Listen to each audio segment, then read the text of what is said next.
Hello बच्चों, आज हम करने वाले हैं हमारे चैप्टर का लास्ट लेक्चर सॉल्यूशन का, जिसमें हम पढ़ने वाले हैं ऑस्मोटिक प्रेशर के बारे में। अब ऑस्मोसिस क्या है वो हमें मालूम है। जब भी एक सॉल्यूशन अगर हम लेते हैं, उसे हम 2 चेम्बर्स में डाल दें, अगर यहाँ आपका सॉल्वेंट है which is obviously in high concentration, और यहाँ आपका सॉल्यूशन है। सॉल्यूशन के अंदर आपके पास दोनों चीज़ें पड़ी हैं, सॉल्यूट भी है और सॉल्वेंट भी है। अब यहाँ देखिए सॉल्यूट बिल्कुल नहीं है, so this solute is in high concentration over here, और ये in less concentration as compare to pure solvent. यानी हम इस फर्स्ट चेम्बर और सेकंड चेम्बर में अगर कंपेयर करें तो यहाँ सॉल्वेंट हाई है, बहुत ज़्यादा है, क्योंकि सिर्फ सॉल्वेंट है। यहाँ सॉल्वेंट कम है क्योंकि some of the space has been occupied by solute. और आप यहाँ देखेंगे यहाँ सॉल्यूट है ही नहीं। सॉल्यूट क्या है यहाँ? नील। सो पक्की बात है ये आपका वेरी वेरी लेस कॉन्सेंट्रेशन है। सो अब क्या होगा, सॉल्यूट मूव नहीं कर सकता because there is a membrane called as semi permeable membrane.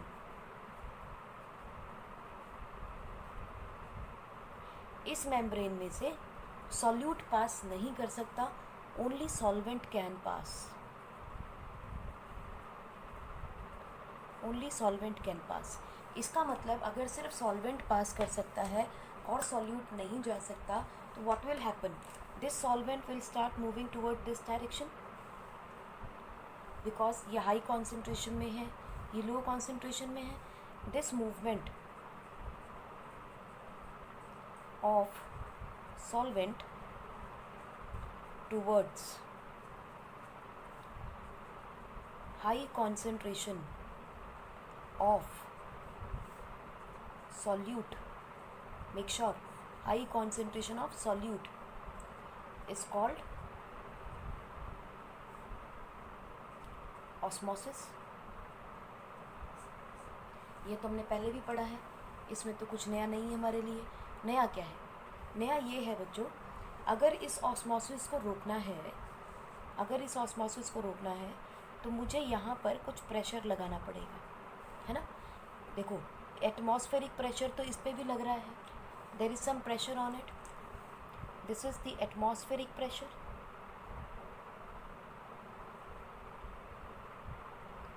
वही एटमॉस्फेरिक प्रेशर यहाँ भी है।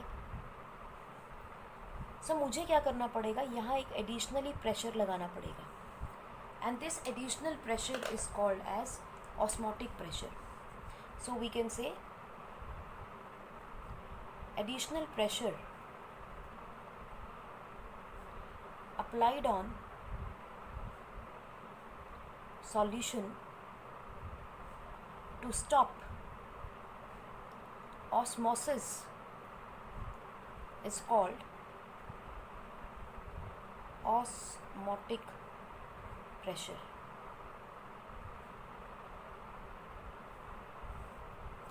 ठीक, ऑस्मोसिस को रोकने के लिए जो हम एडिशनल प्रेशर लगाएंगे उसे हम कहते हैं osmotic pressure, denoted by pi. ठीक, अब आपको अपनी थर्मोडायनेमिक के कंडीशन से एक इक्वेशन याद होगी, that is the ideal gas equation. What is that? PV is equal to nRT। Gases के केसेस में मिलता है, यहाँ भी हम बात कर रहे हैं जो सॉल्वेंट है वो वॉलेटाइल है, वेपर्स बनाएगा गैस की तरह, इसीलिए यहाँ पर हम लोग इस इक्वेशन को यूज़ कर सकते हैं। सो ऑस्मोटिक प्रेशर की कंडीशन में we are going to use PV is equal nRT, but हम P की जगह यूज़ करेंगे क्या? Pi VnRT, this is not C होगी, PV is equal to nRT। ठीक, अगर मैं इसको P is equal to N/V/RT लिख दूँ तो कोई दिक्कत है? कोई दिक्कत नहीं है, बिकॉज हमें पता है ये क्या है, दिस इज़ दी मोलैरिटी, जिसे कि हम लोग कॉन्सेंट्रेशन के नाम से भी कह सकते हैं। किसकी कॉन्सेंट्रेशन है? Of solute, because it depends on the concentration of solute that is to be per litre और पर लीटर वॉल्यूम। इसीलिए यहाँ हम यूज़ करेंगे मोलारिटी एंड नॉट मोलालिटी। ठीक, now we can say what is number of moles. Number of moles हम निकाल रहे हैं, number of moles of solute upon its molecular mass will be giving the number of moles. So we can put the value m2 upon capital M2 into V into R into T। कोई doubt नहीं है इसमें, कोई दिक्कत होनी ही नहीं चाहिए। बस इतना सा ही फॉर्मूला आपको ध्यान रखना है। क्वेश्चन इसमें भी यही आएगा, how to find out the molecular mass of the solute. So m2 will be equal to m2 RT upon pi V। So I think ideal gas equation से आप इस कॉन्सेप्ट को समझ सकते हो और आराम से इसको निकाल सकते हो। और R हमें पता है, what is this? This is the gas constant, और इसकी वैल्यू मैंने आपको पहले भी बताई है, दो तरीके से यूज़ की जाती है। यहाँ पे जो आप यूज़ करोगे 8.13, बिकॉज एनर्जी की फॉर्म में नहीं यूज़ की जाएगी, इट इज़ जूल्स पर मोल पर केल्विन। गैस कांस्टेंट की एनर्जी की वैल्यू ये लिखी जाएगी। ठीक, V क्या है हमारा? Volume of solution in litres, और m2 क्या है आपके? मास ऑफ सॉल्यूट। बस इतनी सी सिचुएशन है और आप यहाँ से आप ऑस्मोटिक प्रेशर निकाल लेंगे। अब हमारे दिमाग में तो आएगा कि ये कैलकुलेशन करनी ज़रूरत क्या है इसकी। तो इसके बच्चों यूज़फुल यूटिलिटी बहुत है। It is used widely to determine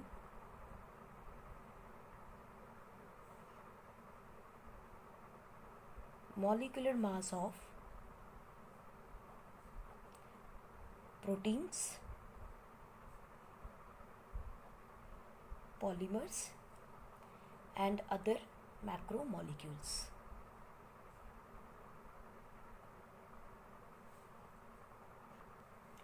next आप देखेंगे, it is a good method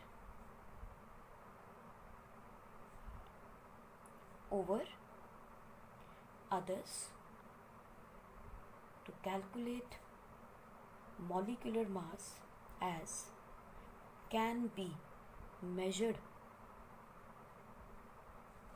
as it can be measured at room temperature,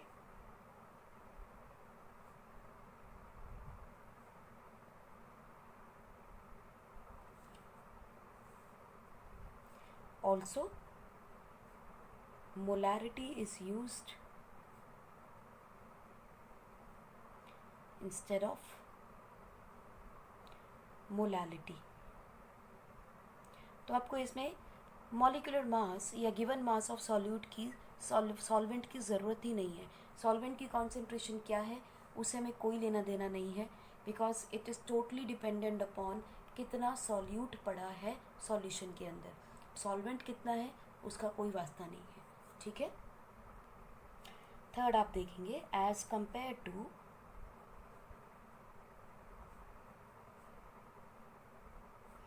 other colligative properties,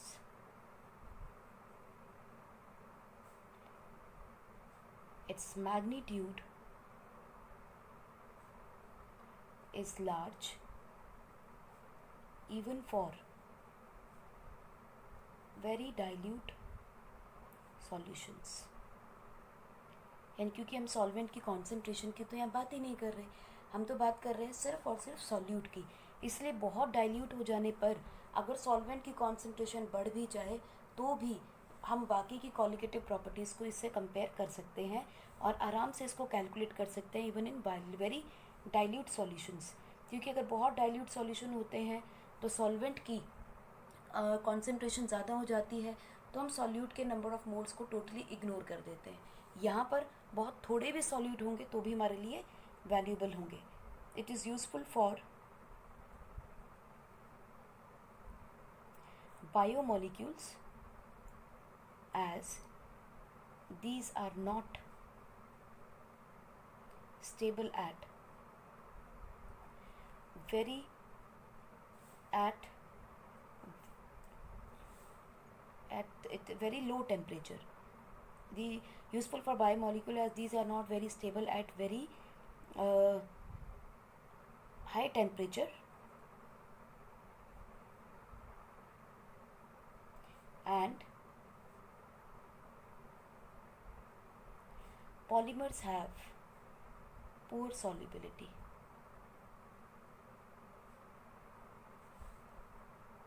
similarly अब इसकी एप्लीकेशन में देखेंगे, जितने भी आपके मीट होते हैं यानी कि फ्लैश रहती है, meat is preserved by salting. आप कहते हैं ना मैरिनेट करना है, वो मैरिनेट करने का तरीका ही का यही है that what we are doing, we are expecting कि उसके अंदर बहुत ज़्यादा सॉल्वेंट आ जाना चाहिए, क्योंकि ज़्यादा सॉल्ट लगाएंगे सॉल्यूट की कॉन्सेंट्रेशन बढ़ जाएगी, it will have a lot of water in it. दूसरा आप देखेंगे fruits in sugar coating. Sugar coating अगर कॉन्सेंट्रेशन ज़्यादा होगी तो it will retain more of the liquid. At the same time it will prevent bacteria loses water, shrivels and dies. So अगर हमें उसे प्रिजर्व करना है, थोड़ा नमक लगा के रखते हैं तो बैक्टीरिया जो है उन्हें पानी नहीं मिलेगा, और शुगर जो है अगर फ्रूट पे लगा के रखते हैं तो बैक्टीरिया को पानी नहीं मिलता, because it is retained in fruit itself, और वो bacteria will lose their life. So that is why it helps in preservation. अगर हम सॉल्यूशंस को देखते हैं, ये आपने क्लास 9 में भी पढ़ा है. शुगर्स, अगर हम सॉल्यूशंस को देखें तो 3 तरह के हैं. एक है आपके पास हाइपोटोनिक सॉल्यूशन, दूसरा आपके पास है हाइपरटोनिक सॉल्यूशन, और तीसरा आपके पास क्या होता है बच्चों, आइसोटोनिक सॉल्यूशन.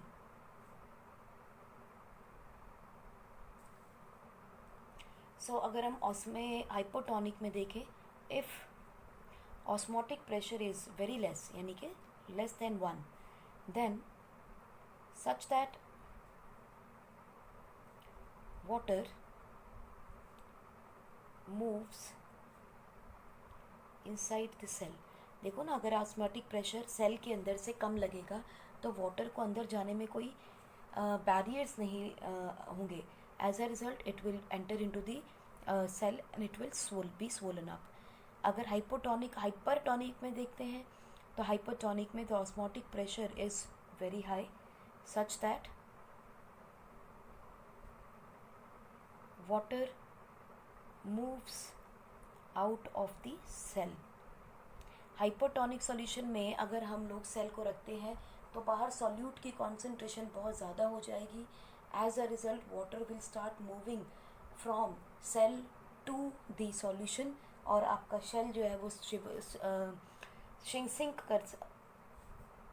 श्रिंक कर जाएगा, और यहाँ पे it will be swollen up. In isotonic they have the same osmotic pressure at the given temperature.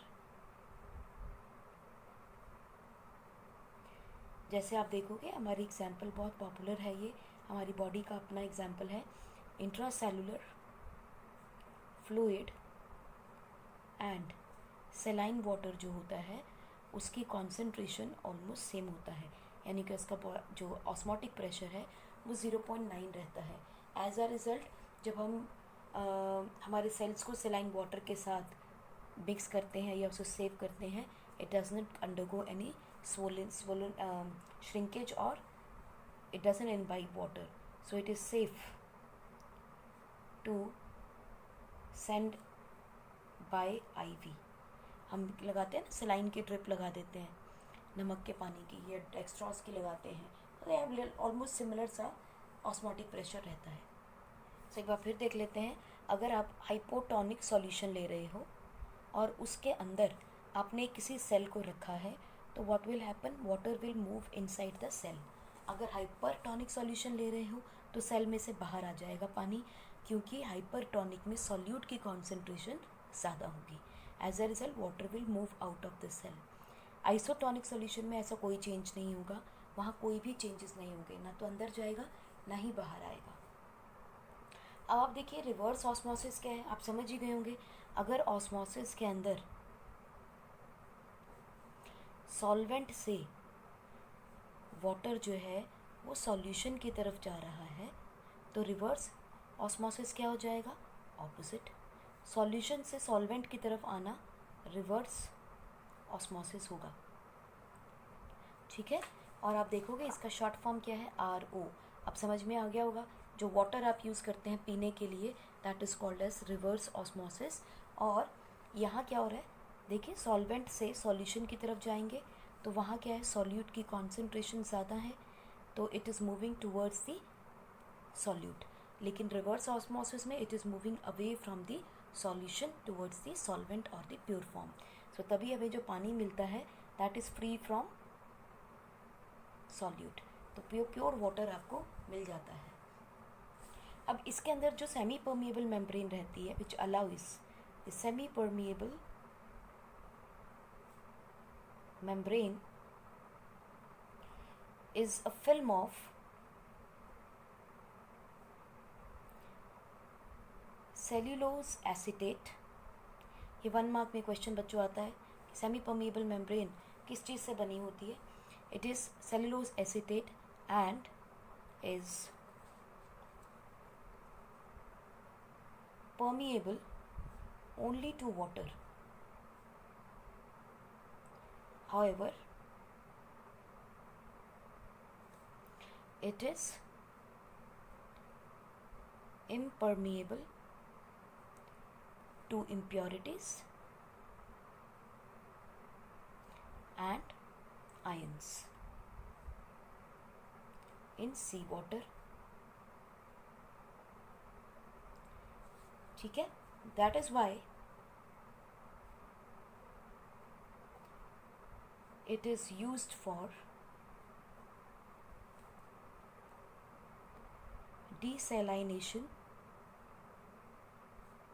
plants, यानी जहाँ हमें नमक को या सी वाटर को प्योरीफाई करना है उन जगहों पे हम रिवर्स ऑस्मोसिस के प्लांट्स को यूज़ करते हैं। हमारा लास्ट टॉपिक देखते हैं which is about the normal molar masses.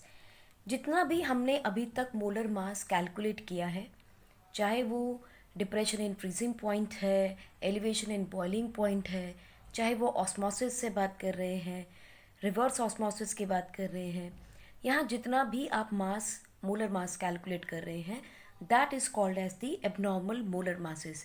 माने एक्यूरेट मास के लिए हमारे पास एक कंडीशन है, वो कंडीशन क्या है कि या तो आपका सॉल्यूट नॉन वॉलेटाइल होना चाहिए और दूसरा उसके अंदर हम कहते हैं कि वो आइडियल सॉल्यूशन होना चाहिए। आइडियल सॉल्यूशन से मतलब ये है कि ना तो वो डिसोसिएट कर रहा है ना वो एसोसिएट कर रहा है, यानी कि there is no reaction between solute and solvent as it is. So अगर इन कंडीशंस को मान के चलते हैं तब जो हम मॉलिक्यूलर मास निकालेंगे that will be the accurate mass. लेकिन अगर हम इसको ना माने, ये कंडीशन ना माने, बिकॉज बहुत सारे ऐसे सॉल्यूट्स हमें मिलेंगे which are going to react, they will be volatile. ऐसी कंडीशन में जब आप मोलर मास कैलकुलेट करेंगे तो उस समय पर जो मोलर मास आएगा that will be different from the actual molar मास। चलिए देखते हैं इसका मतलब क्या है।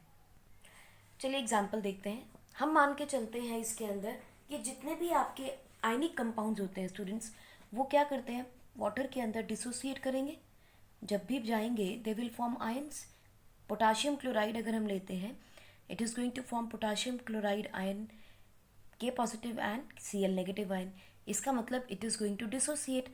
जब वो डिसोसिएट कर रहा है तो यहाँ नंबर ऑफ मोल्स क्या है, 1। ये कितना देगा, 1, और ये देगा 1।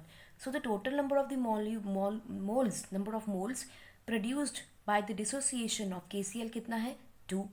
Total number of moles. और हमने अपनी कॉलिगेटिव प्रॉपर्टीज़ में पढ़ा है कि अगर हम डेल्टा TB की बात करें, यानी कि चेंज या elevation in boiling point, this is equal to KB into the molality, correct. Now we know for KB for water क्या होता है, it is fixed quantity because it is constant. KB for water बच्चों is 0.52 kelvin kg पर मोल रहता है, ठीक। सो इसका मतलब यहाँ नंबर ऑफ मोल्स कितने हो जाएंगे पर kg of water, it will be kb into number of the moles upon 1000 kg 1000 gram of water. So what is the number of mole produced? 2. यानी 1 किलो पानी अगर हम लेते हैं तो उसके अंदर कितने number of moles of KCl produce होते हैं? 2, क्योंकि एक का पोटाशियम आयन होगा, एक क्लोराइड आयन होगा. So Kb will be equal to what? Number of moles of solute, that is 2 upon 1000. यानी कि अगर ग्राम लेते हैं, अच्छा ये 1000 हमने तब लिया है when we are talking in grams, लेकिन हमारे पास ऑलरेडी 1 kg में है. So we can just say that Kb into 2. So delta TB will be equal to Kb into 2. तो आप देखिए हम ये मान के चल रहे हैं कि अगर मैंने 1 मोल KCl लिया है तो चेंज कितना होना चाहिए अकॉर्डिंगली, हमने जब डाला है तो 1 मोल होना चाहिए, लेकिन जब वो डिसोसिएट करेगा तो वो 2 में कन्वर्ट हो जाएगा. So we will have to consider 2. It means delta TB will be equal to Kb into 2, यानी कि 0.52 मल्टीप्लाइड बाई 2 हो जाएगा. सो डेल्टा TB कितना हो जाएगा? Twice of this, that is 1.04 kelvin. लेकिन हम मान के चल रहे हैं ये कब? जब हमने कहा 1 मोल यूज़ किया तो भैया 1 मोल ही तो होना चाहिए था. अब ज़रा एक काम करते हैं, इस डेल्टा TB से इसका मॉलिक्यूलर मास KCl का फाइंड करते हैं, ठीक है. और हमें मालूम है कि जो हमारा KCl है जब डिसोसिएट करता है तो कम्प्लीटली डिसोसिएट करता है. कम्प्लीटली का मतलब अगर ये 1 मोल है तो ये भी हमें 1 मोल देगा और ये भी 1 मोल देगा. तो टोटल नंबर ऑफ मोल्स मेरे पास 2 मोल्स हो जाएंगे. और अगर मैं नंबर ऑफ मोल्स के हिसाब से मॉलिक्यूलर मास फाइंड करना चाहूँ KCl का, तो what will you do? You say given mass upon molecular mass. यही करते हैं आप. नंबर ऑफ मोल्स हमें मालूम है, मोलर मास आपको निकालना है, गिवन मास भी हमें पता है. बिकॉज वहाँ नंबर ऑफ मोल 1 है तो इसका मतलब हमारे लिए मास कितना हो जाएगा given? 74.5 divided by n. This will give me what? Molecular mass, क्योंकि मेरे लिए तो 1 मोल ही है. और अगर मेरे पास हमने यहाँ कैलकुलेट किया तो हमारे पास नंबर ऑफ मोल्स कितने आ रहे हैं? 2. So I will say that the molecular mass of KCl should be 74.2 divided by 2, that is 37.25. This should be the molecular mass of KCl. लेकिन मॉलिकुलर मास KCl का 74.5 ग्राम होता है, नॉट 37.25. इट मीन्स इस फॉर्मूले के साथ, इस पूरी मोलालिटी के साथ अगर हम कॉलिगेटिव प्रॉपर्टी यूज़ करते हुए इस मॉलिकुलर मास को फाइंड करते हैं तो ये गलत आएगा, यानी कि एबनॉर्मल होगा. So this molecular mass of KCl is not actually equal to the actual molar mass और the normal molar mass. So this is what? This is the abnormal molar mass. एक बार फिर देखते हैं. हम बात कर रहे हैं कि अगर हमने KCl को वाटर के साथ मिक्स किया है तो it is going to dissociate into K positive ion and Cl negative ion. इसका मतलब टोटल नंबर ऑफ मोल्स क्या हो जाएंगे? 2. अगर टोटल नंबर ऑफ मोल्स 2 हैं तो according to the colligative property, that is depression in freezing point या elevation in boiling point, आप किसी भी तरीके से ले लो, हमने यहाँ पर elevation in boiling point consider कर लिया है. Kb for water is fixed which is 0.52 kelvin पर kg पर मोल, केल्विन kg पर मोल. हमने Kb को यूज़ किया, मोलालिटी यूज़ कर ली. Let us just rewrite it. हम इसको लिखते ही नहीं, हम कहते हैं Kb is equal to Kb into n upon 1, क्योंकि मास जो है वो kgs में गिवन है. So we can say Kb into 2 upon 1. So के डेल्टा T क्या हो जाएगा? ट्वाइस, यानी कि बॉइलिंग पॉइंट के अंदर जो चेंज हो रहा है that will be twice of Kb. होना कितना चाहिए था हमारे हिसाब से? जब नंबर ऑफ मोल्स हमने 1 डाले हैं तो 1 होना चाहिए था, लेकिन हमें तो वो मोल कंसीडर करना है ना जो पानी में घुलने के बाद मिलेगा हमें. So delta TB will be equal to you 1.04 kelvin. अब अगर मैं इस केल्विन इसको टेम्परेचर को यूज़ करके इस फॉर्मूले में अप्लाई करना चाहूँ, आप वो फॉर्मूला भी अप्लाई कर सकते हो पूरा, but that will cause a little long calculation, so I have omitted that. करना चाहें तो वो भी कर सकते हैं. Look at it. M2 is equal to given mass of solute into 1000 if we are taking in grams, चलिए हम लोग ग्राम्स में ही ले लेंगे, divided by into Kb divided by delta TB into M1. यही था हमारा. सो देखिए M2 कितना है? 74.5 जो हमने यहाँ से लिया था, multiplied by 1000 into 0.52 divided by 1.04 which is the Kelvin temperature, and mass is 1 kg which is equal to 1000 gram. सो ये तो ऑटोमेटिकली कैंसिल हो जाएगा. सो अगर आप इसको कैलकुलेट करेंगे तो यू विल गेट 37.25 ग्राम. करके देखिए, आपको पता चल जाएगा. तो ये केस है जब हमारे पार्टिकल्स डिसोसिएट कर रहे हैं, यहाँ पर ब्रेकिंग हो रही है. So this is dissociation. अब हम एक केस और देखते हैं जिसके अंदर एसोसिएशन हो रहा है, यानी कि नंबर ऑफ मोल्स रिड्यूस कर रहे हैं. दूसरा एग्जाम्पल है बच्चों आपके पास CH3COOH is going to produce a dimer of acetic acid. अगर हम 2 मोल एसिटिक एसिड के लेते हैं और इसको हम बेंजीन के साथ मिक्स करते हैं, in benzene as a solvent हम इसे मिक्स करें तो बेंजीन के अंदर यहाँ हाइड्रोजन बॉन्डिंग हो जाएगी and this form a dimer. देखें डाइमर कैसा बनता है ये. It is going to be like this CH3C double bond O single bond H and there is a hydrogen bond, then O there is a hydrogen bond oxygen double bond C CH3. सो एक dimer बन जाएगा, यानी कि यहाँ पर क्या हो रही है, एसोसिएशन, कॉम्बिनेशन हो रहा है, एडिशन हो रही है. As a result number of moles reduced. यहाँ देखिए रिएक्टेंट में नंबर ऑफ मोल क्या है 2, लेकिन जब सॉल्यूशन में जाएगा बेंजीन के साथ it is going to form 1 mole. So 2 moles will be converted into 1 single mole. So 2 mole of acetic acid is going to give me 1 mole of a dimer of acetic acid in benzene solution. ठीक है. अब देखिए यहाँ number of moles कम हो गए हैं तो डेफिनेटली मोलर मास में फिर चेंज आएगा. चलिए हम इसी को कंसिडर कर लेते हैं. हम यहाँ क्या करेंगे, देखिए जैसे आपने यहाँ बेंजीन में की जगह वाटर लिया था, उसमें नंबर ऑफ मोल्स डाले आपने KCl के. सिमिलरली अब हम यहाँ पे बेंजीन के डाल लेंगे. तो बेंजीन का, चलिए वहाँ हमने बॉइलिंग लिया था, चलिए यहाँ फ्रीजिंग ले लेते हैं, दोनों का एक्सपेरिमेंट हो जाएगा. नाउ आपका क्रायोस्कोपिक कांस्टेंट फॉर बेंजीन बच्चों वो भी फिक्स्ड है. उसकी वैल्यू है आपके पास 4.9 केल्विन kg पर मोल. ये हमारे पास फिक्स्ड है for benzene. Correct.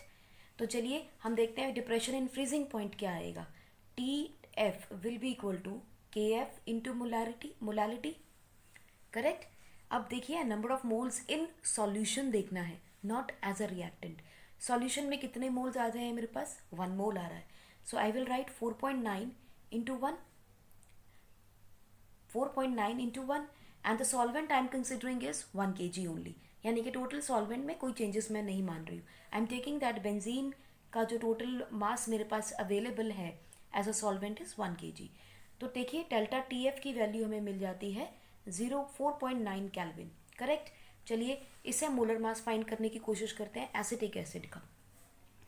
M2 will be equal to given mass of acetic acid which is M2 multiplied by the 1000 into cryoscopic constant divided by delta TF into 1000 which is the mass of solvent which is equal to 1 kg. तो दोनों cancel हो जाएंगे. M2 का मास कितना होगा, जितना कि आपका एसिटिक एसिड का मास आपने लिया है, वो एसिटिक एसिड का मास मल्टीप्लाइड बाय 2.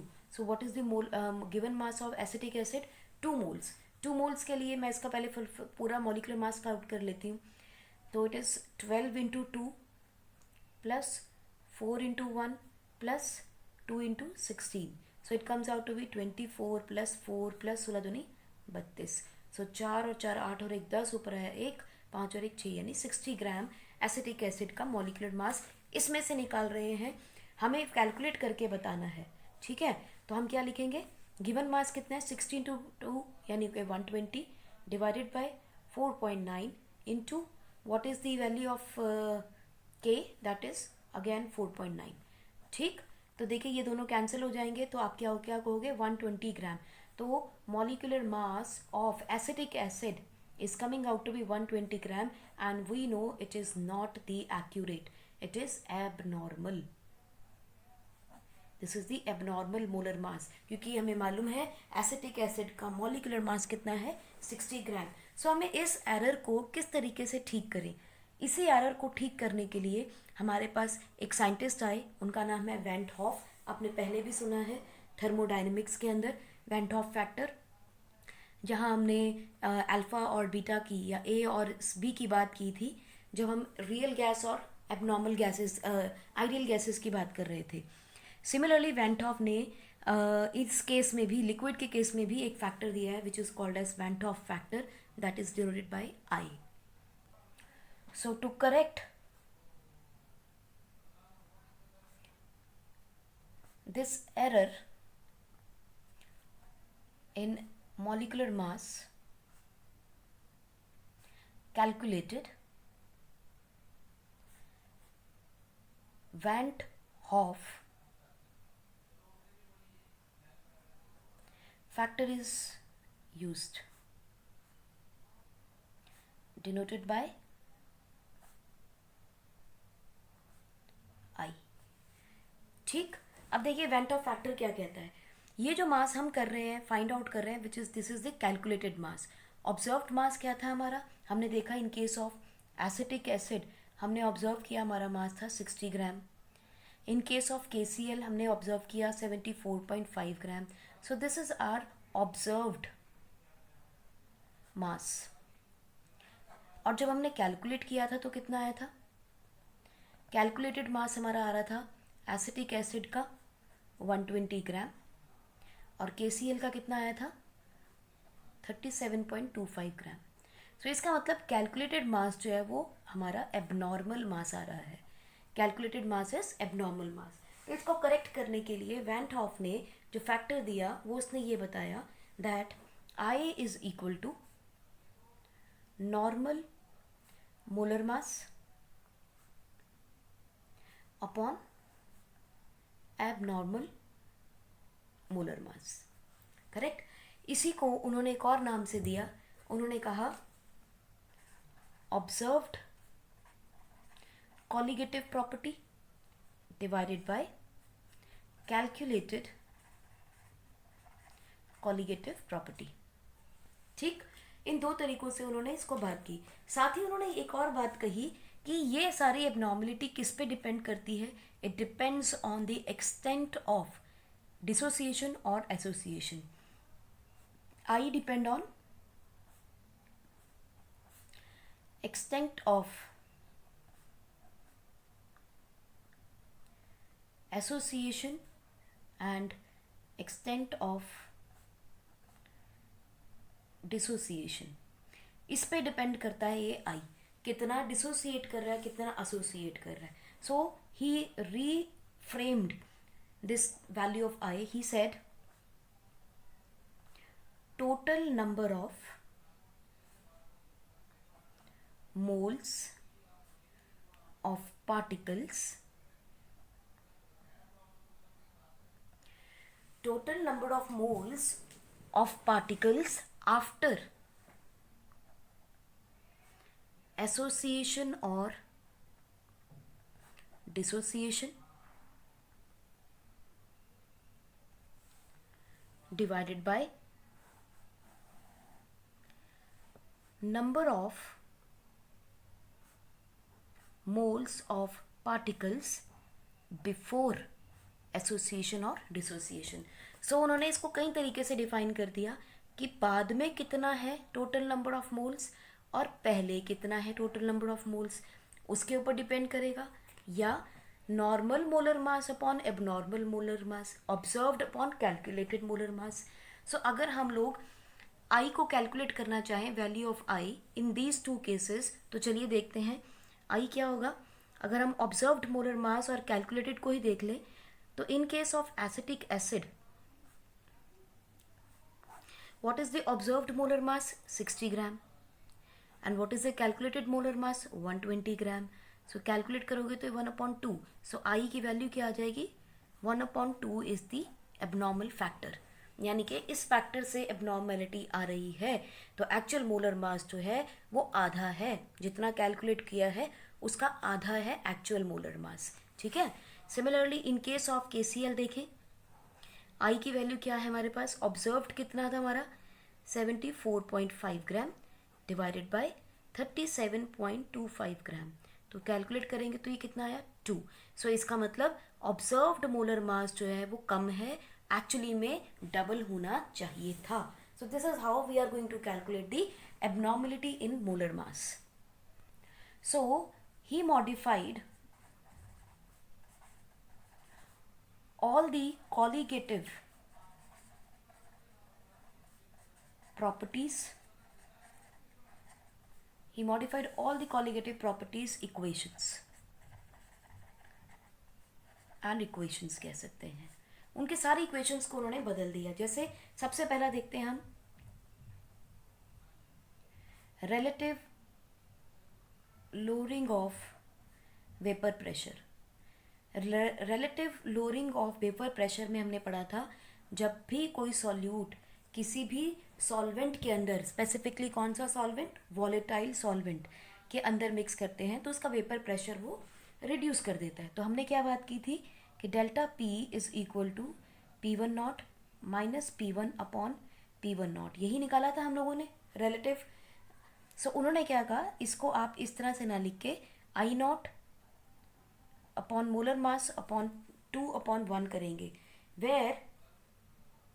वेयर हमने ये लिखा था, ये हमारा फाइनल डेरिवेशन था जब हमने relative lowering of vapour pressure निकाला कि अगर हमने relative lowering of vapour pressure देखना है, it is the pure component vapour pressure minus the vapour pressure in the solution divided by the pure component vapor pressure, and this is equal to the molar mass, number of the moles of solute upon number of the moles of solvent।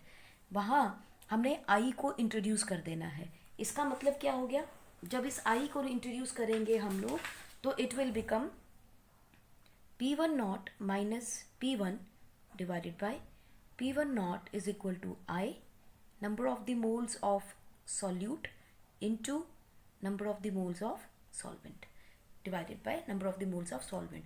so यहाँ से अब जब आप molar factor निकालोगे, number of mole molecular mass निकालोगे, it will be the accurate molar mass और the corrected molar molecular mass of the molecule. Similarly हम देखते हैं elevation in boiling point. Elevation in boiling point का हमारे पास formula क्या आया था बच्चों, capital TB delta TB is equal to KB into molarity. Correct. हमने इसमें क्या करना है, मॉडिफिकेशन क्या करनी है, इसके अंदर भी I फैक्टर को ऐड कर देंगे। अगर हम I ऐड कर दें तो हमारा सॉल्व हो जाएगा। एग्जाम्पल देख लेते हैं, हमने ऊपर KCl का जो एग्जाम्पल लिया था उसी को देखते हैं। हमने कहा था delta TB is equal to KB into M, और मोलैलिटी कितनी आई थी बच्चों हमारे पास, ये देखो हमने मोलैलिटी निकाली थी यहाँ पे 2। देखिए हमने मोलैलिटी कैसे निकाली थी, number of moles upon mass in KGs. हमने 2 निकाला था। जब हमने मोलैलिटी यहाँ पे 2 निकाली है तो वही मोलैलिटी हमने यहाँ पर प्लेस कर देनी है। So this is molality number 2 and KB की वैल्यू हमने क्या ली थी स्टूडेंट्स, दैट वाज 0.52। हमने यही वैल्यू यहाँ भी पुट करनी है 0.52। ठीक है। सो हमने इसमें एडिशनली देखो यहाँ टोटल कितना आया था 1.04 kelvin was the delta TB। Correct.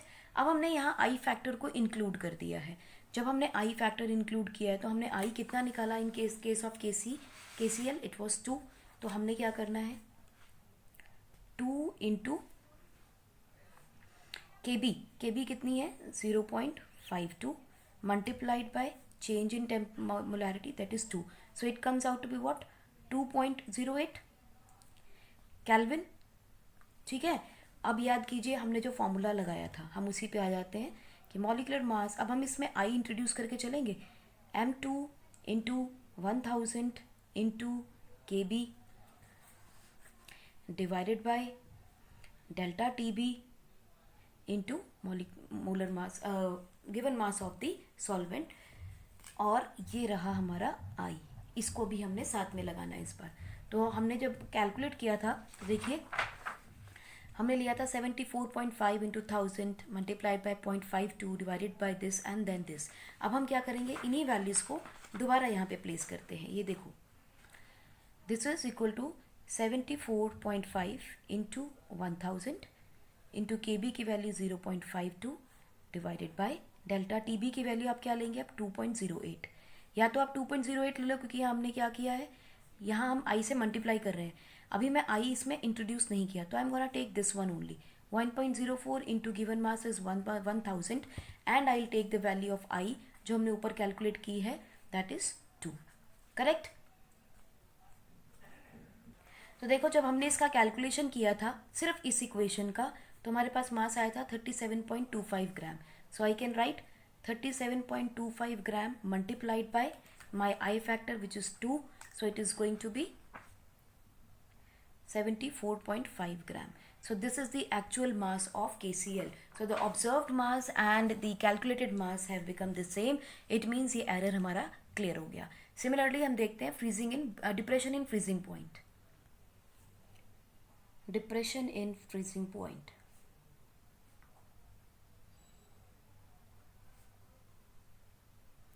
अब डिप्रेशन इन फ्रीजिंग पॉइंट का फॉर्मूला क्या था? Delta T F is equal to cryoscopic constant into molarity. Correct.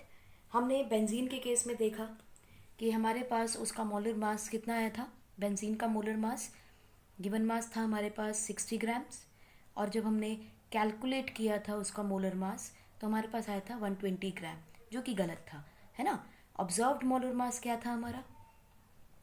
60 ग्राम. ये देखिए CH3COOH, इसका ऑब्जर्व्ड मोलर मास क्या है?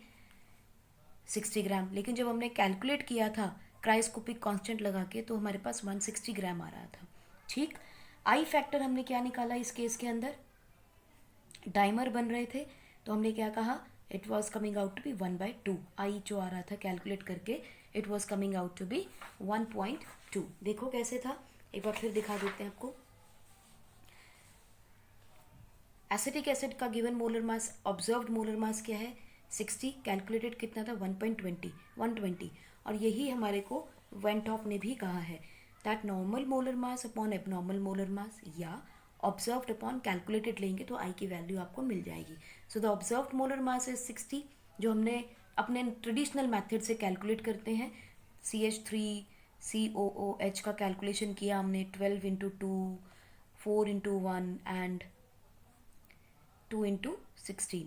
तो इससे हमारे पास मोलर मास आया था 60 gram. So this is the observed molar mass. Calculate किया तो 120 आया, तो आई फैक्टर कितना हो जाएगा? 1/2. तो हम यही वैल्यू यहाँ पे पुट करने वाले हैं. अब देखिए delta T F is equal to K F. हमने इसका क्रायोस्कोपिक कांस्टेंट लिया था 4.9 और हमारे पास मोलैरिटी क्या आई थी? Number of moles. Number of moles कितने आए थे? Number of moles was less than the yes it was less. So n upon mass था, नंबर ऑफ द मोल्स कम हो गए थे, that was 1 number of mole. So T F came out to be इतना. याद होना चाहिए CH3COOH twice थे, it formed a dimer.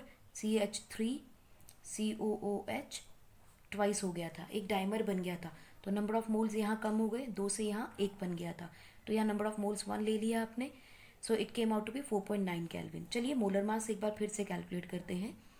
It is Kf into given mass of the solute into 1000 divided by given mass of solvent multiplied by delta Tf. So Kf कितना है? अभी मैंने यहाँ I नहीं लगाया है. अब हम क्या करेंगे, इसमें I भी ऐड लगाएंगे. ठीक. I की वैल्यू हमने अभी कैलकुलेट कर ही ली है 1/2. सो हम अभी I की वैल्यू नहीं पुट कर रहे, अभी सिर्फ इनकी बात करेंगे. This is 4.9. मोलर मास कितना है इसका एसिटिक एसिड का? 60 × 2 120 ग्राम, क्योंकि 2 मोल्स हैं तो 120 आ गया into 1000 divided by 1000 into delta T F is 4.9. सो 1000 से 1000 कैंसिल, 4.9 से 4.9, इट केम्ड आउट टू बी 120. मगर ये कब है? जब हमने आई से मल्टीप्लाई नहीं किया है. अब हम क्या करेंगे, आई से इसको मल्टीप्लाई कर देंगे. तो आई कितना है हमारे पास? 1/2. So it came out to be 60 gram. और यही इसका ऑब्जर्व्ड या फिर कैलकुलेटेड मोलर मास है. सो हमने इसका करेक्शन कर दिया. सो इसीलिए वेंटॉफ के इस फैक्टर को यूज़ करना ज़रूरी है ताकि जो कैलकुलेट करने के बाद मोलर मास आए वो मोलर मास आपका एक्यूरेट होना चाहिए. करेक्ट. लास्ट देखते हैं आपका सिमिलरली ऑस्मोटिक प्रेशर की बात करते हैं. Osmotic pressure is PV is equal to nRT, यही बात की थी. Pi is equal to N upon VRT. And what is this? This is the concentration of solution. Concentration of solution यानी कि सॉल्यूट कितना है सॉल्वेंट के अंदर. ठीक है, पूरे टोटल सॉल्यूशन के अंदर सॉल्यूट कितना है. So this is the concentration of solution. So आप लिख सकते हैं concentration of solution can be given as capital C. तो CRT भी कहीं बुक्स में आपको मिलेगा. तो इसमें भी घबराना नहीं। सो पाई CRT is the normal one. अगर इसको मुझे करेक्शन करनी है, आई विल राइट आई। सो आई लगाने के बाद it is the modified version. So pi is equal to ICRT। आप ऑस्मोटिक प्रेशर एक्यूरेट यूज़ कर सकते हैं, और यहाँ से जब मोलर मास कैलकुलेट करेंगे तो उसमें एरर आपको नहीं मिलेगा। चलिए एक रिलेशनशिप निकालते हैं जो कि हमें कई न्यूमेरिकल्स में ज़रूरत पड़ेगी करने की। That is Van't Hoff factor,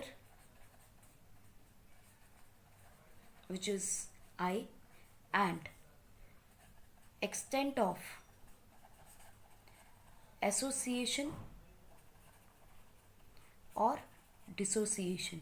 अब ये आपको याद आ जाना चाहिए अल्फा से, आपने पढ़ा है चैप्टर इक्विलिब्रियम के अंदर कि कितना डिसोसिएट हो रहा है या कितना एसोसिएट हो रहा है।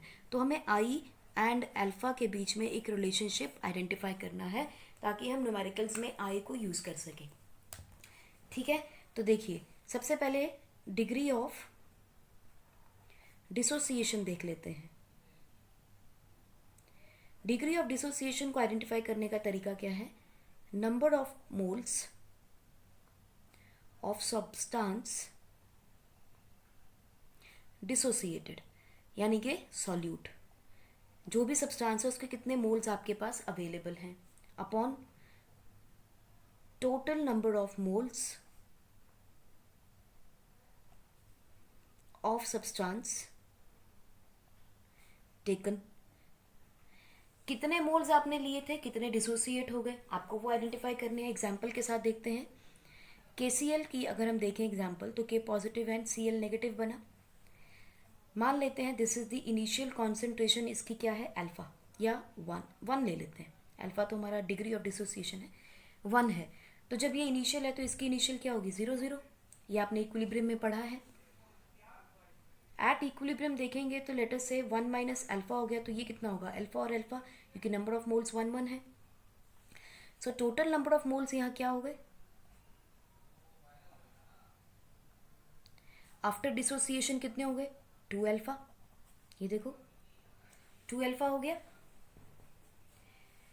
या फिर अगर आप इसकी कोई कॉन्सेंट्रेशन लेना चाहते हो तो यहाँ पर कॉन्सेंट्रेशन से भी कर सकते थे इसको। सी का मान लेते हैं, एग्जाम्पल देख लेते हैं। मान लेते हैं इट इज़ इक्वल टू से 1 minus C alpha, 1 minus C alpha. So ये क्या हो जाएगा C alpha and C alpha. तो हम इसे ट्वाइस ऑफ सी अल्फा भी कर सकते हैं। ये भी आप लोगों ने इक्विलिब्रियम में कुछ इस तरीके से भी किया है। So not to worry about it, confuse मत होइए, ठीक है, सिंपल चीज़ें हैं। ओके, अब ये कहता है आई अगर देखना हो तो क्या है, observed number of moles, observed number of moles of solute,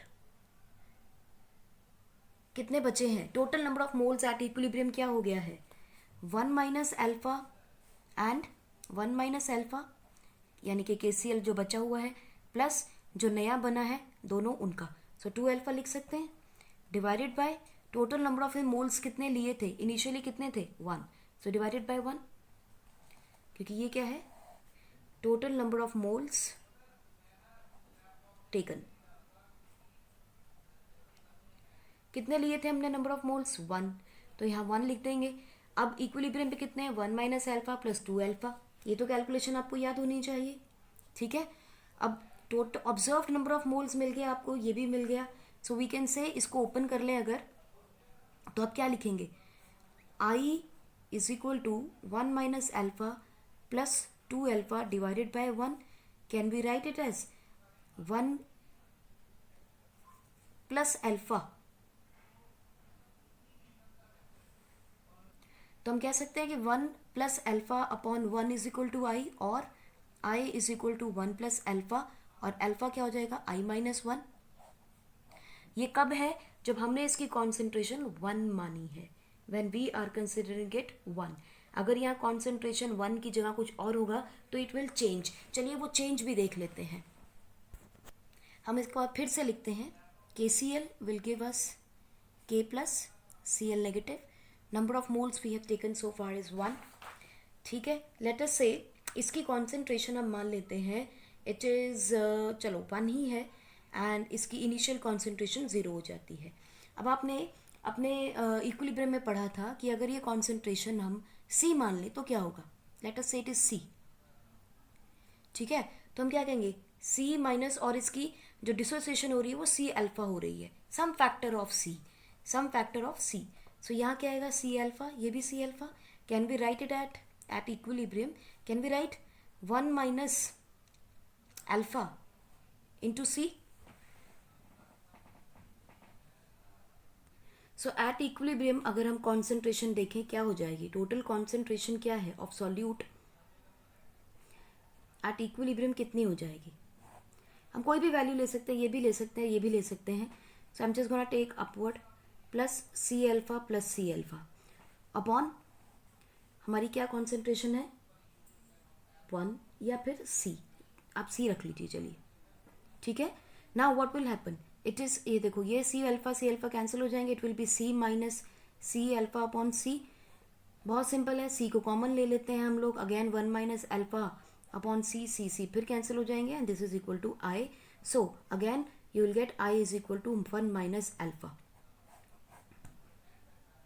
okay sorry, it is going to be C plus, because minus plus यहाँ कैंसिल हो जाएगा, it will be 1 plus alpha 1 plus alpha. So again you will get the same equation. So I is equal to 1 plus alpha, or you can say alpha is equal to 1 minus I minus 1. So दोनों ही तरीके से आप देख लीजिए, आपके पास equation यही बनती है। So not to worry about it, आपको बस कैलकुलेट करना आना चाहिए यहाँ से अल्फा को। और ये हमें इसलिए मिल रहा है बार बार कि I is equal to 1 plus alpha because we are taking that it is completely dissociated. अगर ये complete dissociation ना हो और फ्रैक्शन में dissociation हो जाए, let us say this C is not the 1, इसके आगे 1 1 नहीं है, कोई और वैल्यू लिखी हो तो ये इक्वेशन चेंज हो जाएगी। let us say यहाँ पे हमारे पास सी अल्फा नहीं आता, ठीक है। हम यहाँ कह लेते हैं नंबर ऑफ मोल्स चेंज हो गया, लेट अस से इट इज एन कर लेते हैं, एम कर लेते हैं, चलो ठीक है। नंबर ऑफ मोल्स दोनों के चेंज हो गए हैं, सो वी कैन से दिट इज एम अल्फा। चलो इसको दोबारा लिखते हैं, अदरवाइज वील गेट कंफ्यूज्ड, हम इसको दोबारा ही लिख लेते हैं। Again KCl will give you K plus Cl negative where it is not completely dissociating। ये तो वो कंडीशन है ना जहाँ completely dissociation हो रहा है KCl का। अगर मान के चलते हैं it is not completely dissociated, so ये क्या देगा, मान लीजिए इसके नंबर ऑफ मोल्स कुछ और है, इसके नंबर ऑफ मोल्स कुछ और है। KCl ने डिसोसिएट जब करना है, देने तो इक्वली अमाउंट है हमें, लेकिन पूरा डिसोसिएट नहीं कर रहा है, यानी कि ये अगर 1 मोल है तो ये मे बी हमें 0.1 मोल दे रहा है या कुछ और नंबर ऑफ मोल्स दे रहा है। सो लेट अस से इसका नंबर ऑफ मोल चेंज कर लेते हैं, this is M alpha, this is also M alpha, दोनों के बराबर होंगे इसलिए हमने एम अल्फा ले लिया, this is 1 minus alpha. So now what will happen, देखिए 1 minus alpha plus M alpha upon number 1, that is the total number of the moles. यहाँ पर भी देखेंगे तो डिसोसिएशन, सिमिलर डिसोसिएशन आ रहा है, तो वो बहुत ज़्यादा चेंजेस हमें यहाँ भी नहीं मिलेंगे। देख लेते हैं एक बार, 1 minus alpha plus 2m alpha upon 1, तो यहाँ पे आई की वैल्यू क्या मिल जाएगी, 1 minus alpha plus 2m alpha, और यहाँ से आप आई की वैल्यू कैलकुलेट कर लेंगे, ठीक है। ये आपका रहा सेकेंड केस। अब एक केस और देखते हैं जिसके अंदर आपके पास यहाँ पर नंबर ऑफ मोल सेम नहीं है। लेट अस से वी से K2SO4 ले लिया हमने, ठीक है। It will dissociate into K positive 2 plus SO4 2 negative, लेकिन मैं यहाँ 2 भी कंसिडर नहीं कर रही, I am saying the number of the moles are different, और इनको जब हमने टोटल निकाला it came out to be M alpha, total number of moles is coming out to be M alpha, क्योंकि ये अल्फा तो सेम रहने वाला है, इन दोनों को टोटल किया तो इसकी वैल्यू टोटल मैंने बना दी कि ये एम अल्फा है, 2 अल्फा नहीं आ रहा, it can be any alpha, ठीक है। सो आई की वैल्यू आप क्या लिखोगे, और यहाँ पर इक्विलिब्रियम पे क्या हो जाएगा 1 minus alpha, so I can say 1 minus alpha plus M alpha, it can be 2 alpha, it can be 3 alpha, 4 alpha, कुछ भी हो सकता है, ठीक है, डिवाइडेड बाय 1। सो आपके पास क्या आ जाएगा, यहाँ सिंप्लीफाई करें इसको तो अल्फा अल्फा यहाँ कॉमन है, हम कॉमन निकाल लेंगे, we will do 1 minus alpha, common ले लिया आपने ब्रैकेट में, 1 माइनस एम अपॉन 1, ठीक है। इसमें कोई दिक्कत नहीं है. So I is equal to 1 minus alpha into 1 minus m. I को छोड़ देते हैं, 1 को छोड़ दिया हमने.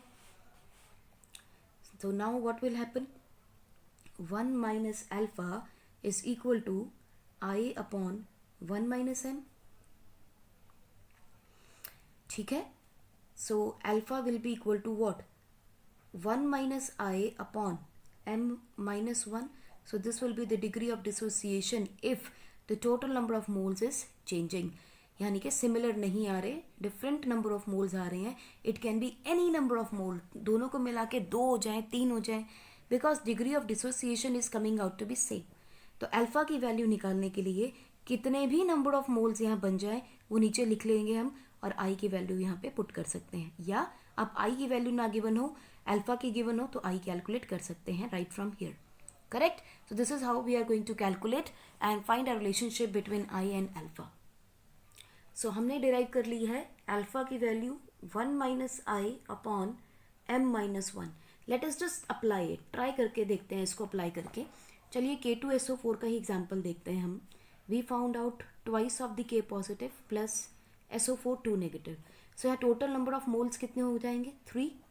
सो जस्ट वैल्यू पुट करेंगे इसमें तो हमारे पास क्या आएगा? K 1 minus I upon 3 minus 1 is equal to 1 minus I upon 2.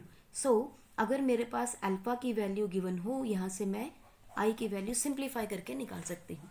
सो इसमें हमें बहुत सारी ज़्यादा कैलकुलेशंस करने की ज़रूरत नहीं पड़ेगी कि हमें किस तरह से कैलकुलेट करना है. अगर नंबर ऑफ मोल्स बढ़ गए हैं, अल्फा कैसे निकालें, क्योंकि अगर मान लीजिए ये दोनों बराबर हैं फिर तो सिंपल इक्वेशन थी हमारे पास, alpha is equal to i minus 1. ये तो सिंपल था. तो नंबर ऑफ मोल्स को कैसे यूज़ करेंगे? It is only possible if n is equal to 2. Total number of moles अगर 2 है तभी पॉसिबल है. देखिए ना, वैल्यू पुट करके देखो. अगर यहाँ 2 माइनस 1 1 कर दूँ तो 1 आ जाएगा. सो ये वैल्यू यहीं आ जाएगी. सो आपको जनरल फॉर्मूला याद रखना है अल्फा के केस में, ये इन case of dissociation. In case of dissociation आपको इस फॉर्मूला को याद रखना है. चलिए अब एसोसिएशन का देख लेते हैं.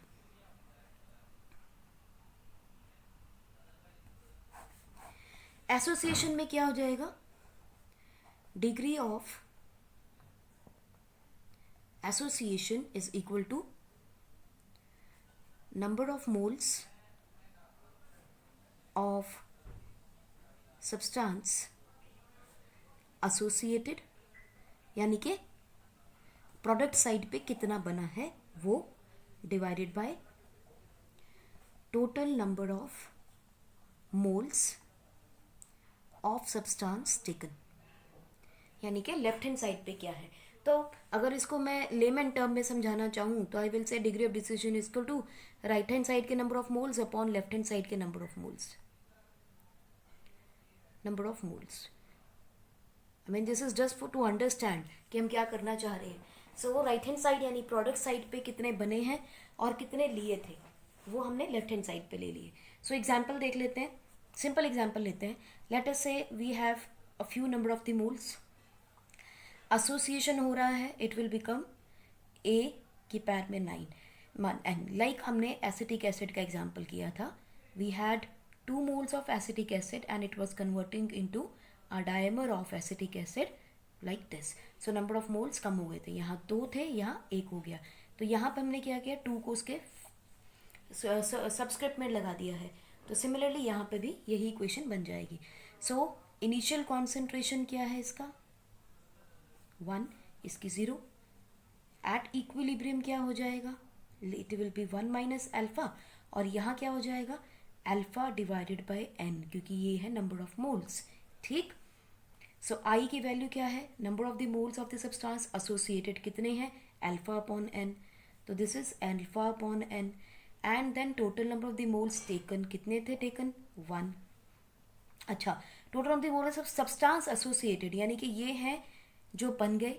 राइट हैंड साइड भी लेना है और लेफ्ट हैंड साइड भी लेना है एट इक्विलिब्रियम. इक्विलिब्रियम पे टोटल नंबर ऑफ मोल्स देखने हैं और नीचे हमने लेना है टोटल लेफ्ट हैंड साइड पे कितने रह गए हैं, इनिशियल कॉन्सेंट्रेशन. ठीक है. तो ये आपका हो गया +1 माइनस अल्फा. सो ये वाले प्रोडक्ट के भी लेनी है, रिएक्टेंट के भी लेने हैं, total number of the moles on the reactant side initially हमने वो भी लेना है। सो ये मेरे पास एक इक्वेशन आ गई, इसको सिंप्लीफाई कर लेते हैं। तो इसको सिंप्लीफाई करके देखते हैं, i is equal to 1 minus alpha plus alpha upon n, denominator का 1 मुझे नहीं चाहिए, 1 को मैं इधर ले जाती हूँ, या you can do in either way. चलिए मैं उधर लेके जा रही हूँ, i minus 1 is equal to alpha upon n minus alpha. So if I just want तो I can write 1 upon n minus 1 alpha is equal to I minus 1. So we can say alpha is equal to I minus 1 upon 1 minus n upon plus minus 1. This is my alpha. आप यहाँ से चाहेंगे तो आई भी निकाल सकते हैं, because alpha आपको गिवन होगा, नंबर ऑफ मोल्स आपको गिवन होंगे, वैल्यूज पुट करनी है and you can find out the answer. आप इसे इस तरीके से भी लिख सकते हो, alpha n 1 upon n minus 1 जो हमने पहले लगाया था, इसी इक्वेशन को आई निकालने के लिए आप डायरेक्टली इक्वेशन को यूज़ कर सकते हो। अल्फा कॉमन ले लिया, 1 upon n minus 1 plus 1 is equal to I. So this is how you can use, but you have to remember this formula for association. In either way अगर आपको derivation आती है how to derive it, तो आप इसको question को solve कर लेंगे, how to find alpha, which you have done actually in your class 11, so this should not be difficult to find out i. आपकी एक एग्जाम्पल देखते हैं, 2.12 2 gram of benzoic acid dissolved in 25 gram of benzene. It means this is the solute, this is the solvent, shows a depression in freezing point equal to 1.62 Kelvin. Delta TF आपको given है। Molar depression constant for benzene is given, यानी कि KF is given to you 4.9 for benzene. What is the percentage association of acid if it forms dimer in solution? तो उन्होंने आपसे पूछा है percentage association, आपको पहले अल्फा निकालना है, फिर उसकी परसेंटेज निकालनी है of acid if it forms a dimer. तो हमें गिवन है मास of solute which is 2 gram and it is told us that it is benzoic acid. उसका हमें स्ट्रक्चर भी गिवन है, C6H5 मॉलिक्यूलर फॉर्मूला गिवन है। यहाँ से हम M2 निकाल लेते हैं, तो it is 6N1 carbon plus 5N1 6 hydrogen plus 2 oxygen. So it comes out to be 84 plus 6 plus 32. So it comes out to be 90 and then 32, which is 112 gram. 90, okay, 10 और 2 12 ऊपर है, 1 9 और 3 12, 112 gram. May be it is of use, may be it is not, but हमने इसको calculate कर लिया है, ठीक है, okay. Then it says mass of solvent is given to you 25 grams, which is it is says benzene, और अब तक हमें बेंजीन का मॉलिक्यूलर फार्मूला गिवन है, याद हो जाना चाहिए, मॉलिक्यूलर मास हमें याद हो जाना चाहिए। तो it is comes out to be 12 6 72 और 6 78 यानी 78 ग्राम। करेक्ट हो गई। आपने मास भी कैलकुलेट कर लिया यहाँ से। ये कौन सा मास कैलकुलेट कर रहे हैं हम? This is the observed mass, ये कैलकुलेटेड नहीं है, this is the observed mass from the molecular formula, ठीक। Now he says delta TF for benzene is given to you 1.62 Kelvin and molar depression for benzene is given to you 4.9 Kelvin kg per mole. He is asking what is the percentage of association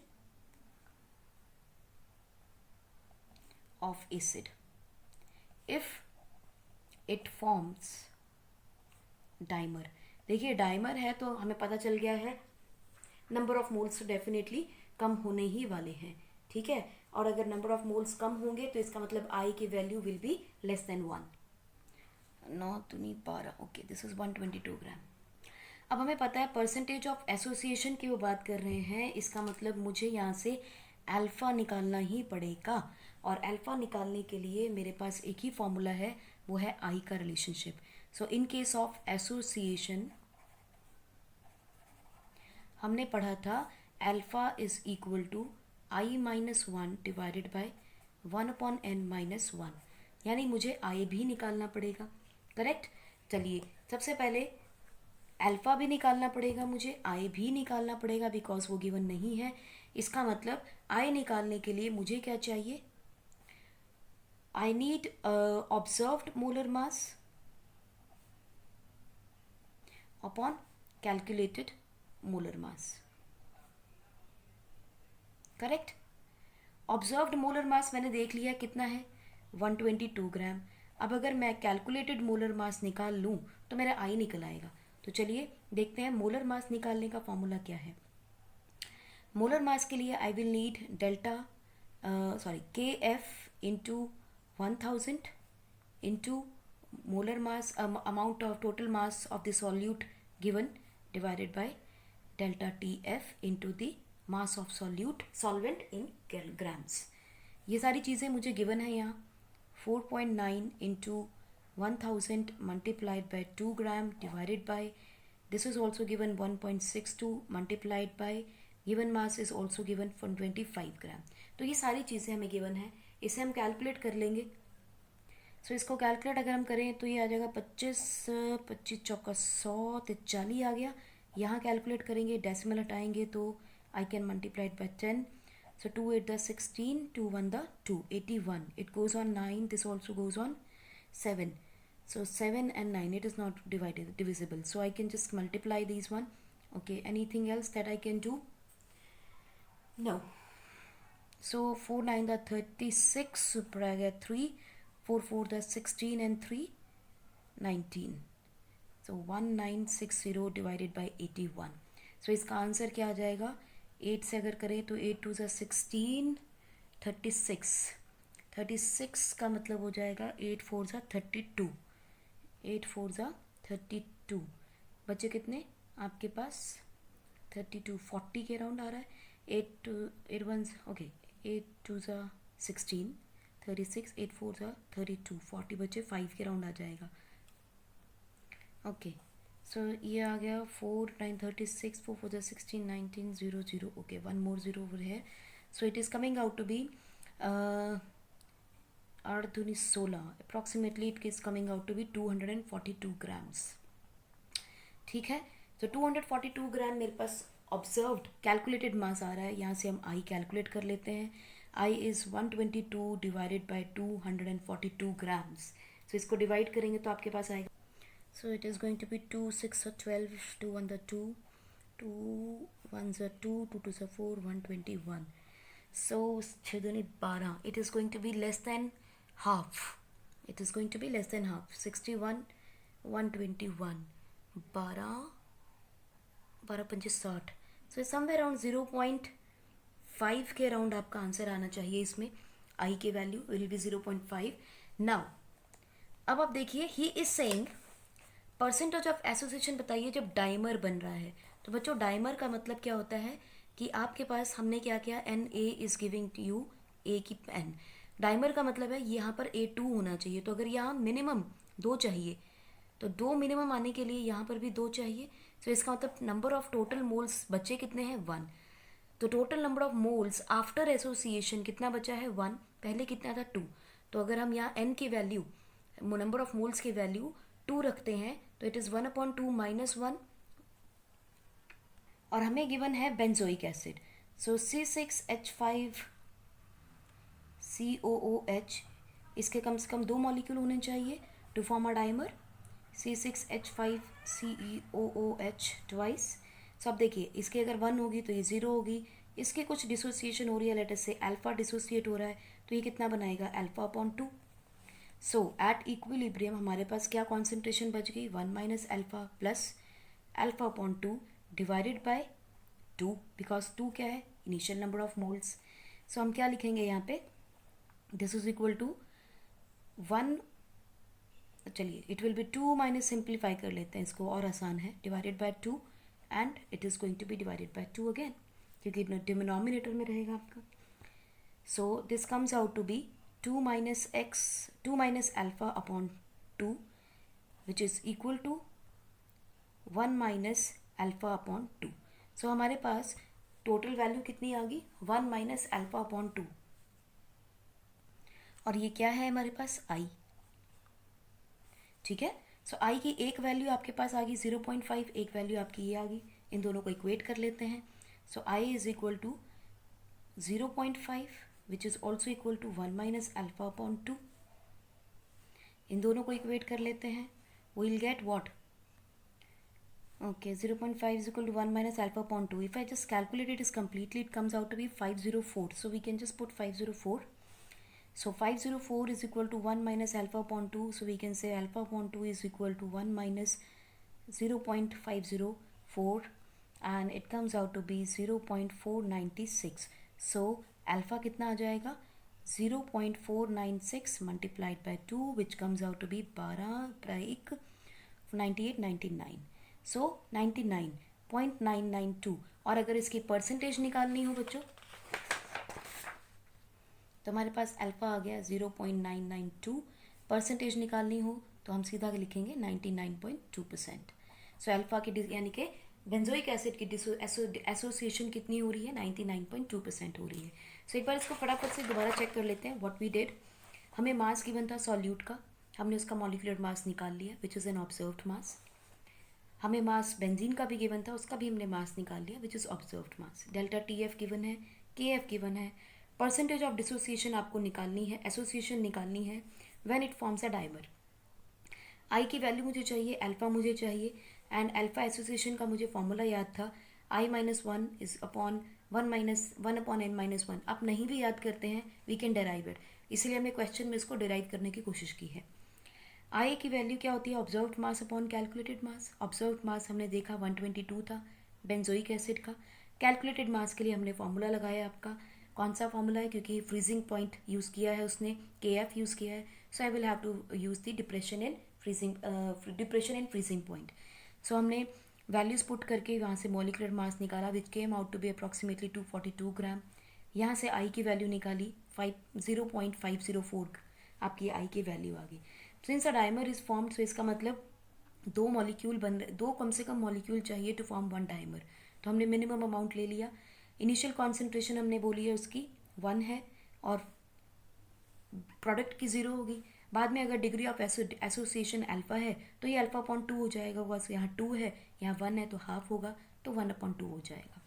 आई की value calculate करें 1 minus alpha plus 1 alpha upon 2 divided by the actual number of the moles, यानी कि in the product left hand side पे जितने use किए थे 2, उसकी value put की, इसको सॉल्व किया 2 minus 2 alpha alpha, it came out to be 2 minus alpha upon 2। I know you can do the simplification easily. So यहाँ से हमारे पास आई की वैल्यू आ गई 1 माइनस अल्फा अपॉन 2। आई की वैल्यू हमने ऊपर भी कैलकुलेट करी थी 0.504, दोनों को हमने इक्वेट कर दिया है। We equated 0.504 and 1 minus alpha, इन दोनों को आपने इक्वेट कर लिया है और इक्वेट करने के बाद यहाँ से आपने अल्फा की वैल्यू कैलकुलेट की विच केम आउट टू बी 0.992। 0.992 का परसेंटेज निकालेंगे तो इट विल बिकम 99.2%। चलिए सिमिलरली हम एक और क्वेश्चन देखते हैं।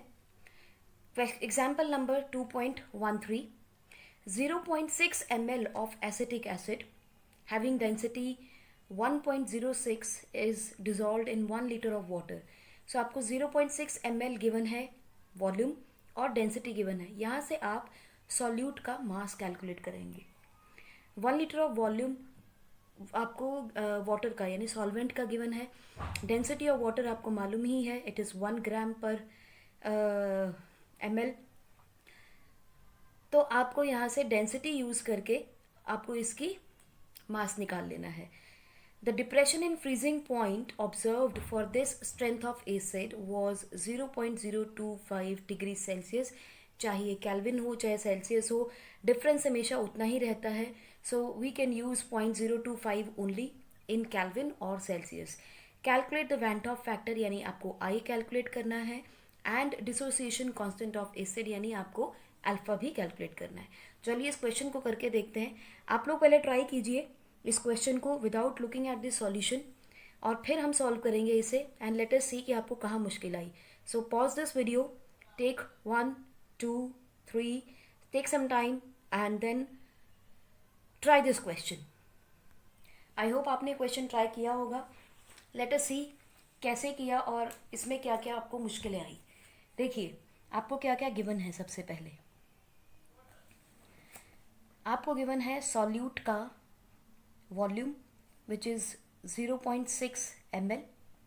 इसकी आपको डेंसिटी गिवन है 1.06.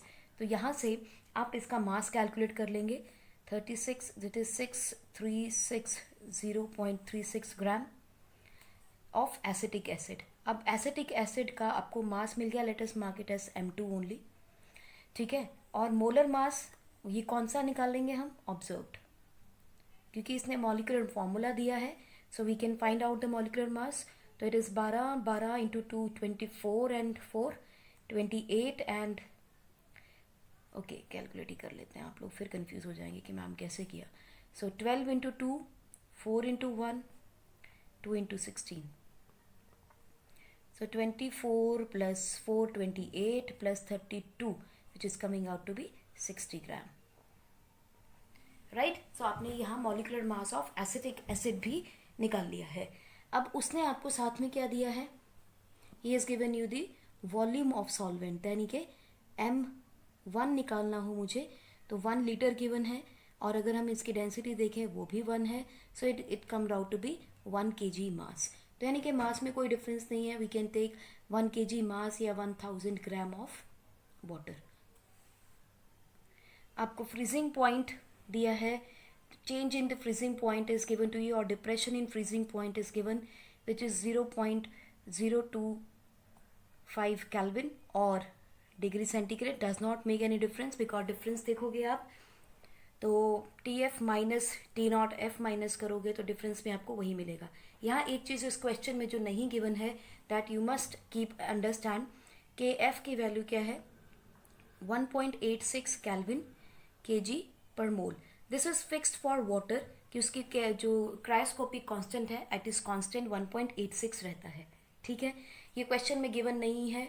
क्यों नहीं given? Because they are assuming that you should know the cryoscopic constant of water and its ebullioscopic constant of water. ये आपको दोनों याद होने चाहिए, इसीलिए उन्होंने मेंशन नहीं किए हैं. So now what you have to find out? You have to find out Van't Hoff factor I,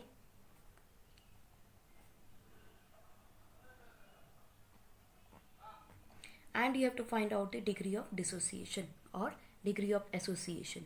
So यहाँ dissociation हो रहा है तो we will say dissociation आपको बतानी है. At the same time आपको उसने पूछा है dissociation constant भी बताइए. Dissociation constant बच्चों क्या होगा? It is going to be your K. देखिए इस क्वेश्चन के अंदर वो आपका इक्विलिब्रियम भी टेस्ट कर रहा है. ठीक है. सो डिग्री ऑफ डिसोसिएशन आपको बताना है which is alpha and then you have to give the equilibrium constant भी आपको बताना है उसका. ठीक है. दोनों चीज़ें आपको इन्फॉर्म यहाँ पे ये तीनों चीज़ें आपको बतानी है. तो चलो आगे देखते हैं इसको सॉल्व करने का. अब इसे सॉल्व करने के लिए हमारे पास दो तरीके हैं. हमें किसी भी फॉर्म में आई चाहिए. अब आई की वैल्यू हमारी क्या होती है? Observed value upon calculated value. Correct. अब यहाँ पे हमारे पास दो वैल्यूज़ हैं जिनके साथ हम खेल सकते हैं. माने एक आपके पास देखिए M2 है. ऑब्जर्व्ड वैल्यू क्योंकि हमारे पास मॉलिक्यूलर मास है एसिटिक एसिड का. So I can use the observed value of M2. I can calculate M2 by using TF. या मैं डेल्टा TF क्रॉस निकाल सकती हूँ by using M2 given mass of the solute, molecular mass of the solute KF की value है and given mass of the solvent which is 1 kg. हम दोनों में से कोई भी यूज़ कर सकते हैं. Let us do one thing, we use molecular mass. ठीक है. ऑब्जर्व्ड मॉलिक्यूलर मास कितना है आपके पास? 60 ग्राम. कैलकुलेटेड आपको मॉलिक्यूलर मास कैलकुलेट करना है. कैलकुलेटेड मोलर मास हम इसको यूज़ कर लेते हैं. देखिए कैलकुलेटेड मोलर मास कैसे निकालना है. हमें पता है डेल्टा TF की वैल्यू हमने कैलकुलेट की है. It is KF into molecular given mass of solute upon it's molecular mass multiplied by 1000 divided by the given mass of solute. Correct. Solvent. ठीक. अब हमें TF यहाँ से कैलकुलेट कर सकते हैं या मॉलिकुलर मास कैलकुलेट कर सकते हैं. Choice is all up to you. हम चलिए यहाँ मॉलिकुलर मास कैलकुलेट कर रहे हैं फिलहाल. KF into m2 into 1000. आपकी एनसीईआरटी के अंदर टीएफ कैलकुलेट किया है. That is why I am taking molecular mass, so that we know कि हम इसमें बंधे हुए नहीं हैं कि हमें डेल्टा टीएफ ही कैलकुलेट करना है. We can use our mind और हम किसी भी तरीके से उसे यूज़ कर सकते हैं. सो यहाँ वैल्यूज़ पुट करते हैं. के एफ की वैल्यू हमें गिवन है 1.86. मास ऑफ सॉल्यूट अभी आपको गिवन है 0.636 into 1000 divided by molecular mass हमने कैलकुलेट किया है जो वो 60 ग्राम है. डेल्टा टी एफ जो हमारे को गिवन है दैट इज़ 0 पॉइंट, क्योंकि हम मॉलिकुलर मास कैलकुलेट कर रहे हैं. So we are going to use delta T F into mass given for the solvent is 1000. तो ये तो कैंसिल हो जाएगा. नाउ अब जब इस सारे फिगर को आप कैलकुलेट करेंगे तो it will come around 57.7 gram. So it's definitely आपका देखिए ऑब्जर्व वैल्यू 60 ग्राम है. कैलकुलेट करने के बाद आपके पास वैल्यू आ रही है 57.7 ग्राम. ठीक है. सो इसका मतलब कोई ना कोई तो डिफरेंस है. सो आई की वैल्यू क्या हो जाएगी 60 डिवाइडेड बाय 57.7. करेक्ट. और इसकी वैल्यू आप जब कैलकुलेट करेंगे बच्चों तो it will come around 1.039 which can be taken as 1.04 value. So i की वैल्यू आपके पास कितनी आ जाएगी 1.04. सो फर्स्ट फैक्टर हमारा क्लियर हो गया. हमने वेंट ऑफ फैक्टर निकाल लिया है. सो नेक्स्ट हम देखेंगे वेंट ऑफ फैक्टर आ गया हमारा 1.04. अब हमें कैलकुलेट क्या करना है बच्चों alpha. That is the degree of, इस केस में डिसोसिएशन दिया है उसने आपको जो कैलकुलेट करनी है. अब डिसोसिएशन दिया है उसने आपको एसिटिक एसिड का, यानी कि CH3COOH डिसोसिएशन होना है इसने वाटर के अंदर हो रहा है.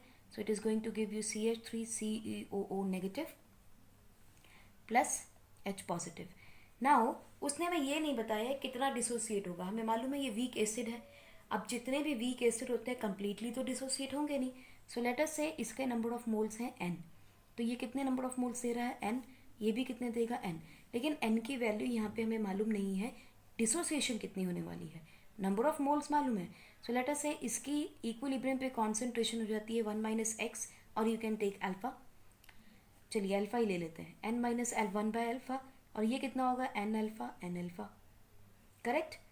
तो आप देखिए इसको इक्वेट करेंगे अगर एट इक्विलिब्रियम कितनी बन जाएगी हमारे पास concentration total n - n alpha plus n alpha plus n alpha. Open कर लेंगे तो आपके पास क्या होगा n minus alpha plus n plus alpha n alpha. मैं आपको बहुत डिटेल में एक एक स्टेप बता रही हूँ तो please don't get confused. And अब देखो इसके अंदर ये दोनों कैंसिल हो रहे हैं. माइनस यहाँ चला गया इसके साथ. ठीक है. Don't take minus along with it. So n plus n alpha आ गया या n अल्फा. सो n की वैल्यू बाहर 1 plus alpha. This is at equilibrium. आपको कॉन्सेंट्रेशन मिल गया है. ठीक है. अब I की वैल्यू हम लोग कैसे निकाल रहे थे. I की वैल्यू क्या होती है total number of moles at equilibrium divided by the initial concentration of number of moles. अब यहाँ हमें n गिवन नहीं है. हम मान के चल लेते हैं let n is equal to 1. कोई दिक्कत नहीं है उसमें. It can be any value. So हमारी I की वैल्यू क्या हो जाएगी 1 प्लस अल्फा, क्योंकि n की वैल्यू हमने 1 पुट कर दी दोनों की. I plus alpha. So what is alpha. Alpha is equal to I minus 1. I की वैल्यू हमने कैलकुलेट की थी 1.04 minus 1 will be equal to 0.04. सो इसका मतलब जो हमारी डिग्री ऑफ डिसोसिएशन है वो क्या निकली है 0.04. आपको डिग्री ऑफ डिसोसिएशन मिल गया. This is the second part of the question which is done. अब देखिए आपसे उसने ये भी पूछा है डिग्री के बाद आपको डिसोसिएशन कांस्टेंट बताना है.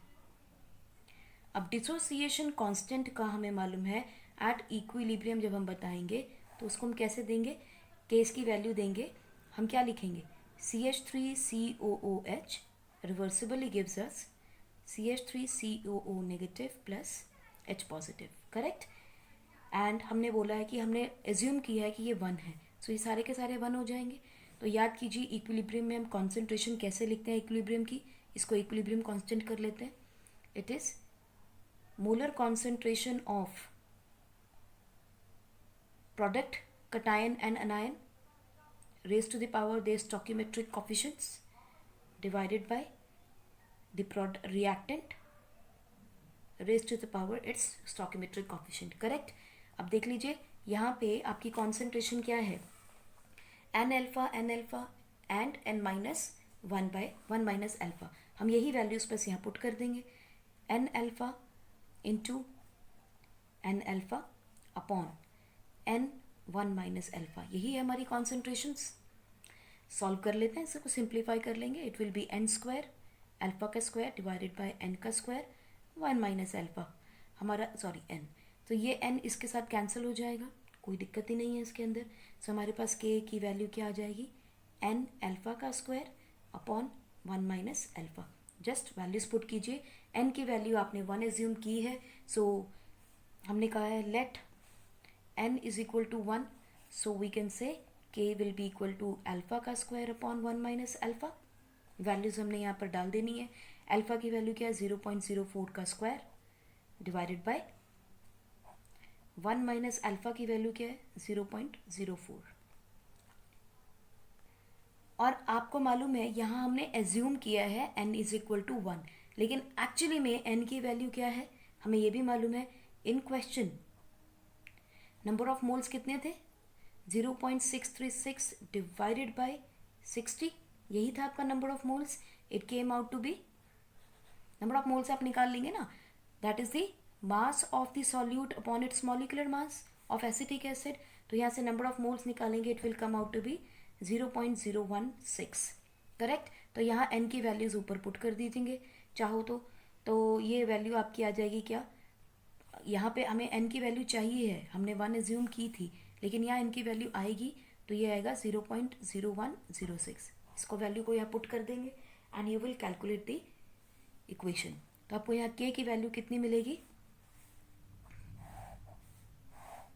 सो k की वैल्यू आपके पास आ जाएगी बच्चों 1.858 into 10 to the power -5 after calculation. So this is the third part of this question. I hope ये क्वेश्चन करने में आपको मुश्किल नहीं लगा होगा। आपको बस थोड़ा सा ध्यान रखना है, what you have to find out, कौन कौन से मेथड्स आप यूज़ कर सकते हो। इस क्वेश्चन को फिर से प्रैक्टिस कीजिएगा, स्पेसिफिकली योर एग्जाम्पल्स, उनको एग्जाम्पल्स को दोबारा प्रैक्टिस कीजिए, और फिर भी कोई डाउट हो तो बताइए। जब तक आप इसको 2 या 3 बार क्वेश्चंस को प्रैक्टिस नहीं करेंगे, आपकी कॉलिगेटिव प्रॉपर्टीज स्ट्रांग नहीं होंगी। You have to practice colligative properties again and again and learn this topic by watching the lectures again and again. कम से कम 2 बार इन लेक्चर्स को ज़रूर देखिएगा ताकि कॉलिगेटिव प्रॉपर्टीज आपके बिल्कुल दिमाग में बैठ जाएं। Till then, enjoy yourself and stay safe.